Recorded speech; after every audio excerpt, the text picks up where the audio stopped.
Hello everyone and welcome to my guide for completing secondary missions in the Pariah Nexus mission pack. In this video I'm going to be explaining how to complete secondary missions as well as the best units for completing the objectives. I will be leaving timestamps so you can just jump to a specific secondary that you need if you would like to do that. But I will be going in depth for each secondary mission, so I hope that you watch the whole thing. So to start off, I'm going to talk about the two types of secondary missions you can take in Warhammer 40k. You can either take tactical missions or fixed missions.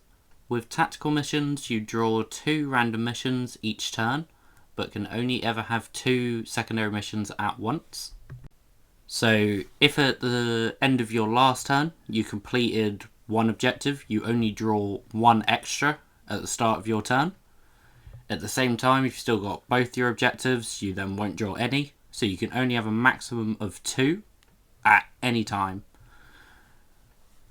At the beginning of your turn, if you get a secondary mission that you don't like the look of and you don't think you can complete this turn, then you can spend a command point to discard it and draw a new one. Or at the end of your turn, you can get rid of one of your secondaries for a command point, but you don't draw your new one until the start of your next turn.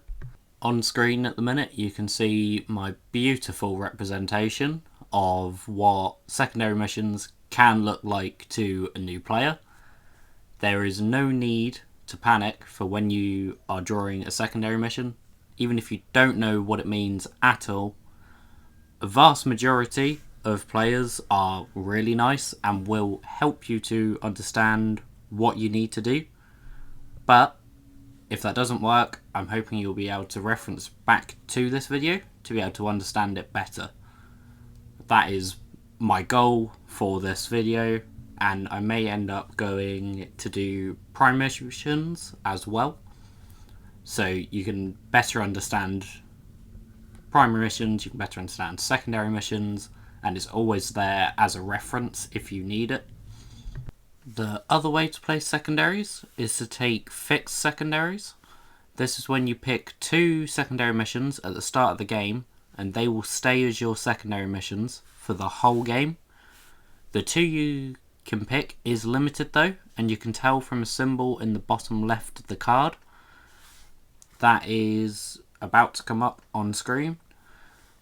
The first secondary missions I'm showing will have that in them. So as you can see now in the bottom left, it will have that symbol. So with that said, we are now going to start off on assassination. So assassination is one of the secondary missions that you can take as a fixed objective. If you do, then each time you kill a character, you will score 4 victory points. However, if you've drawn it as tactical, you then get 5 victory points for each character you've killed during the turn that you draw it. And if you draw it and you've already killed all enemy character models, then by default, you just gain 5 victory points. You don't get to draw a new card, but you do guarantee the 5 victory points. Scoring this secondary massively depends on how your opponent's army is. For example, if you're going against Chaos Demons and they've got a load of Greater Demons, it's going to be a lot harder to score than if you're going against Marines and there's Lieutenants and Captains everywhere. So if you're going against Marines and they've got a load of Captains, weapons with precision are your best friend. You just run up, snipe a character out of the squad, and you're good. You can also use the Epic Challenge for 1 command point, which gives your melee weapons precision. This is only on 1 character though that you get the precision. If they do have bigger characters, like if you're going against Knights or again Chaos Demons, then you want some more of your anti-tank weapons to target said character. Behind enemy lines is our next secondary mission, and again this can be taken as fixed, but you score the same points whether you're fixed or tactical. So to score this mission, if you have one unit, excluding aircraft and excluding battle shot units, within your opponent's deployment zone, and this is wholly, so the whole of your unit has to be within the opponent's deployment zone. For example, if you've got a unit of 10, all 10 models need to be in your opponent's deployment zone for it to count. So you score 3 victory points if you have one unit, you score 4 victory points if you've got 2. Best units for this is anything with deep strike, or a unit that can summon another unit. For example, the Byrivore for Tyranids is great for this secondary, as that summons a Spore Mine that basically comes in as if it's coming in from deep strike. So you can just throw it in your opponent's deployment zone, and if it dies, it doesn't matter, it's done its job. But some units that are more valuable, like if you're using Terminators or Exalted 8-bound, you may not want to throw it behind your enemy lines without a good reason to, but that is the best way to score this secondary. Bring It Down can also be taken as a fixed secondary, and you score the same points as if you've just drawn it. To score Bring It Down, you need to be killing enemy monsters or vehicles. If they don't have any on the battlefield, then you can discard this card and draw a new one for free. It does not cost you anything. Just for killing a monster or vehicle, you score 2 victory points. If the monster or vehicle you killed is 15 or more wounds, then you gain another 2, so it would score you 4. If it's 20 or more wounds, then you score an extra 2 on top of that, so you score 6. Best way to score this, if you have any anti-monster or anti-vehicle weapons, they are ideal for this, or just high strength weapons. For example, the Rupture Cannon on Carnifex, or Las Cannons, Melter Guns, anything like that will be ideal for this. Lethal hits are great, devastating wounds are even better. Just any of your big anti-tank guns, I know this sounds basic, but I'm sure it will help someone. They are your go-to for this secondary mission.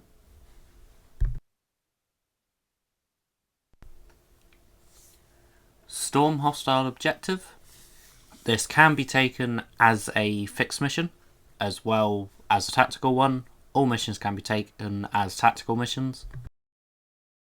However, if you do draw this secondary on the first battle round, so on your very first turn, then you can get rid of the secondary and draw a new one for free. It doesn't cost you anything, just reshuffle it back into your deck and you can draw a new one.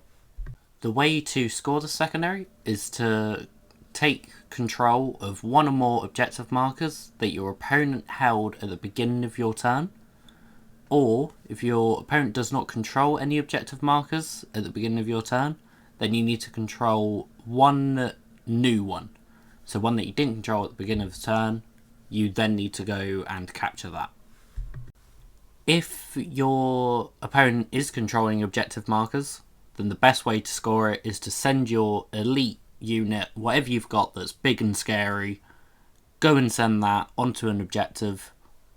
Try your best to clear it, even if you're not killing every part of the unit on that objective. You can still score by out-OCing your opponent. If you kill enough of them and don't lose too many models, you can still have more objective control on that said objective, so you will still gain the points as you are now holding the objective from them. The other way, for if your opponent isn't controlling any, you just want a fast moving unit to run onto an objective, you can advance them. Just make sure you get on an objective that you're not holding, and then you will score it for that second part if your opponent is not holding any objectives. Anything that goes on and off the board is great for that part, such as Mandrakes and Reavers. That sort of thing would be ideal for the second part. For the first part, like I said, you just want a big scary unit to clear a unit off an objective and now take it from your opponent. Cull the Horde can be taken as a fixed mission. To score this secondary for 5 victory points, you need to kill an infantry unit that has starting strength of 20. Starting strength is how many models were in the unit at the beginning, before you killed any of them, basically. Or the total wounds characteristic of models in that destroyed unit was 25 plus. So before any were killed, the collective wounds for the unit was 25. The bit at the bottom, that is purely because some people were taking like 20 Hormagaunts, but only actually putting 19 on the board, so therefore it made it impossible to score. They've just added that restriction on the bottom, so you can't do that anymore. If there are no eligible units for this, then you can discard this secondary and get a new one completely free. When you are determining if a unit has 25 plus starting wounds, the unit's leader, if they have an attached leader, is not included within that wounds count. So it has to be the unit itself. The leader does not count. Engage in all fronts can be taken as a fixed mission, and the point scoring for both are the exact same.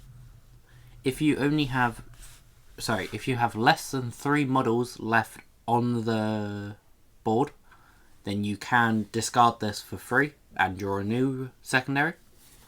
You score 2 victory points if you have 3 units in 3 different table quarters. This is excluding aircraft and excluding battle shot units. Or you score 4 victory points if you are in all 4 table quarters on the battlefield. It's a nice easy one. The best way to score this is your fast moving vehicles. So if you're Elder or Drakari or anything like that, you can use almost any of your models. But for other factions, you want to be using your bikes, your 8-bound, Angron. You can even score this using your transports. For example, your rhinos you can just throw off. If you have mass infantry, then it might be worth just advancing one of your units into another table quarter. Your deep strike units, again, can be used for this, unless it's the first turn, because you can't deep strike on the first turn. But this one as a whole can usually be relatively easy to score. Establish Locus is a fixed mission, and you score the same whether you draw it or if you take it as a fixed. So this is an action, which means you declare your unit's doing an action and it cannot shoot or charge that phase. It also needs to be eligible to shoot, which means the unit cannot have advanced or fell back this turn. So to score it, you can either be within 6 inches of the centre or within your opponent's deployment zone while you're doing this action. You do not need to be on an objective. You just need to be within 6 inches or within your opponent's deployment zone. This unit completes the action at the end of your turn, so you don't need to worry about it staying alive till the end of your opponent's turn. You can just go there and do it, and you score the points at the end of your turn. So the best things for this is, again, a deep strike. Just straight into your opponent's deployment zone if they've left room by not screening properly. Then you can do it then. Or either a throwaway unit or a unit that you know won't die. You can move into the centre to do this action. Just remember, you cannot shoot and you cannot charge with this unit. You also cannot advance, and it cannot have fell back. Cleanse is our last fixed mission that you can take. To score this, you are again doing actions. So you need to do these on objectives in no man's land. So you get 2 points if you do it on 1. You get 4 points if you do it on 2. Just a little correction, doesn't have to be no man's land, it just can't be the objective marker in your deployment zone. So you can use your opponent's objective for this mission. Best way to score it, I've found, is whatever unit you have holding said objective, it can be worth missing out a turn with them to score cleanse. But at the end of the day, you're only getting 2 or 4 victory points, which isn't an awful lot compared to what some other cards can give you. So if you do miss out on it, or you only get 1, that's fine. But ideally, you want 2, obviously. Best units for this are your up-down units. So Grey Knights have it army-wide. Mandrakes can go off the board and back on again. Reavers, Raveners for Tyranids. These are the objectives where you just want to sit a unit on them and have them do nothing else that turn. So you don't want to be using your big units to complete that. We are now moving on to recover assets.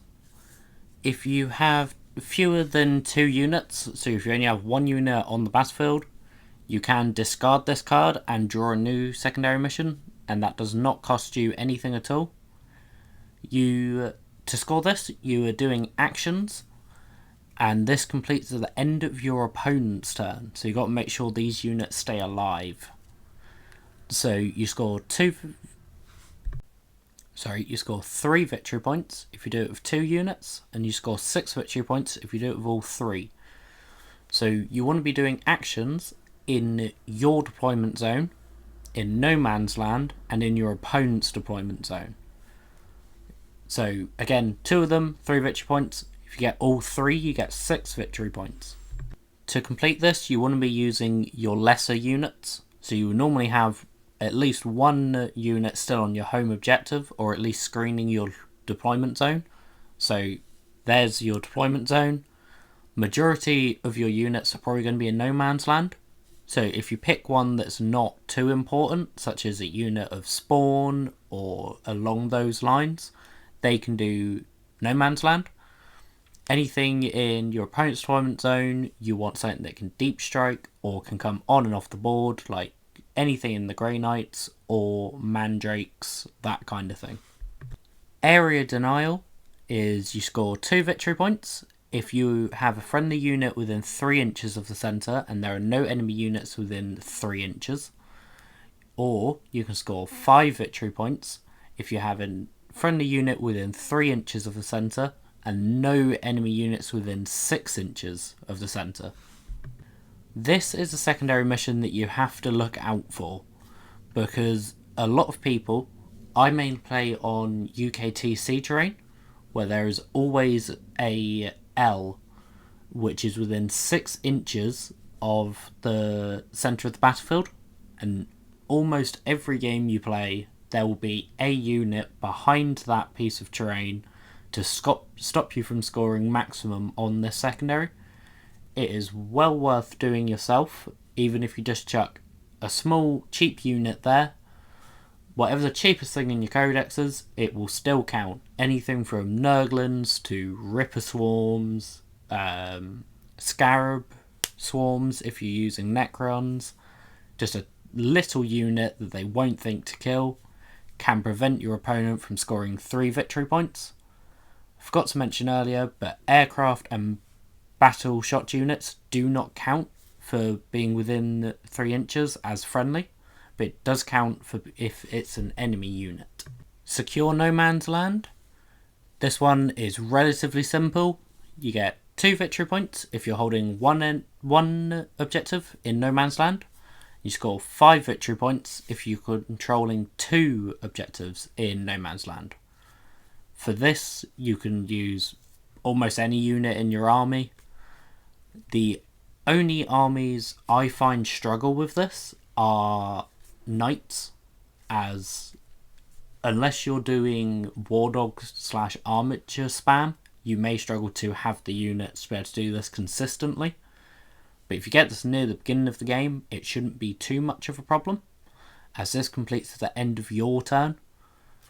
Come towards the end of the game, if you're on the losing side, you may struggle a bit, but squeezing out any points you can is best for this secondary, as it's easy to score. It's a very simple secondary mission, just got to hold objectives in no man's land. Same as I've said for pretty much all of these secondaries now. Any units that go on off the board and back on again, being anything from Grey Knights, things in Demons if they're within your Army Shadow of Chaos, Mandrakes, that sort of thing, they can easily score you this secondary objective. Containment is another action for a secondary objective. So to score this, you need to have one unit within 9 inches of one or more battlefield edges. This cannot be done within your deployment zone, and it needs to be a different edge from your deployment zone edge. Even if you're on the I can't remember the exact name of it at the moment, but the one that has pretty much quarter each, you can't use your long side battlefield edge, but you can use the one to your left. You just can't be in your deployment zone while you're doing it. You then score 3 victory points for the first time you do it, and an extra 2 to a maximum of 5 for your second one. Best way to do this is your deep strike units going other side of the battlefield to score this. You can also get behind enemy lines with the same unit, as behind enemy lines does not cost you an action, so you can go into your opponent's deployment zone and do it on their battlefield edge, as long as you're within 9 inches. That's all good, and it completes immediately. You don't have to wait till the end of the turn, you just get it. Marked for Death is an interesting one. So your opponent selects 3 units from their army, or if they don't have 3 units, then 1 or 2, whatever is left on the battlefield, that must be selected. If your opponent doesn't have any left, then you just draw a new secondary mission. All you need to do is kill one of them and you gain 5 victory points. Or if it's removed from the battlefield for any other reason, such as if it's a flyer and it flies off the board to go back into strategic reserves, that then still counts and you still gain the 5 victory points. But you just need to kill one of the 3 units, or however many units they end up selecting. You just need to kill one of them, 5 victory points. For this, you are likely going to want your anti-tank, anti-monster weapons, because it's likely they are going to choose their big units, or they may choose units that are more hidden compared to their other units. So they might just choose a load of stuff in their backline, in which case you want your quick units being 8-bound bikes, that kind of thing, and you want your deep strike / reserve units to be able to get closer to those units. They're not as safe as they thought they once were. No prisoners is as simple as they come. You have to kill enemy units and you get 2 victory points for each enemy unit you kill. That is up to a maximum of 5. So first unit, 2 victory points. Second, 2 victory points. Third unit is only worth 1 victory point because it caps at 5. So the ideal thing for this secondary is you kill 2. If you can kill a third, go for it. Still worth doing, but it is only going to score you 1 victory point. So I find 2 is the sweet spot. Don't put yourself in danger to get that third, because 1 victory point doesn't decide many games. This is the ideal time to be killing your opponent's secondary scorers and weaker units, because a lot of the time you feel like you're wasting your firepower on them when you could be shooting their big scary units. But for this secondary, it's the ideal time to go for them. I find Cull the Horde and No Prisoners is the time to go for their chaff units, like the units that are just there to be in the way. So any unit is helpful for the secondary.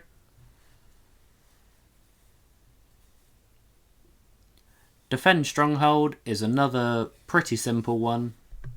You score 3 victory points if you are holding your home objective at the end of your opponent's turn.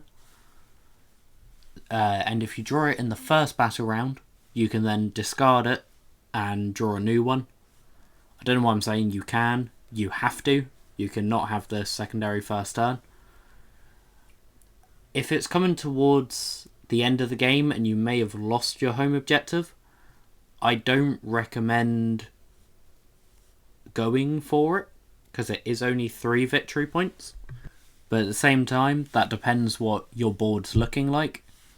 Say you've still got some threat near your home objective and there's not anything too scary on it, then yes, go for it. But there's a few situations I've been in where there's been Deathwing Knights or a brick of Terminators on my home objective, and I just haven't bothered. I've discarded the card and drew a new one, because yes, it's worth it for 3 victory points, but if you're in a better position for other secondaries that you haven't drawn yet, then I would suggest redrawing. On your home objective anyway, you should have an expendable unit that is just there to hold the objective. So if that dies, then yeah. Our next secondary is sabotage. This is another action-based secondary, which means the unit that is using this action cannot shoot and it cannot charge in the turn that it's using an action. This is done in your shooting phase, and you score 3 victory points if you commit sabotage this turn and it is not within your opponent's deployment zone, and you score 6 victory points if you manage to do it in your opponent's deployment zone. So for this action, you need to do it within a terrain feature. So you're just standing in a building, you're standing in cover, you just stand in it and you do an action, and then it completes at the end of your opponent's turn. So they do have a chance to try and stop you from doing it, but if you place your units properly, it shouldn't be much of a problem. I tend to just go for no man's land in this objective, but at the same time, it depends what situation you're in. If you can comfortably go for your opponent's deployment zone, obviously do. It's worth double the points. But in a general game, I'd just stick with no man's land and do it with a unit that's not too important, so my opponent won't think to target it, even though it is scoring me points.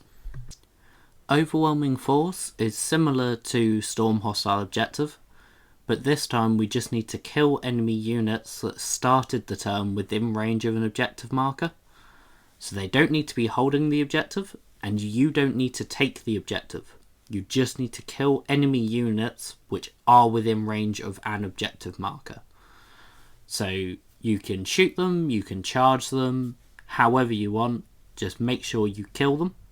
You then get 3 victory points for killing 1 unit, and you get 5 victory points if you kill a second unit within range of an objective marker. When it comes to what units to use, this massively depends on what your opponent has on an objective.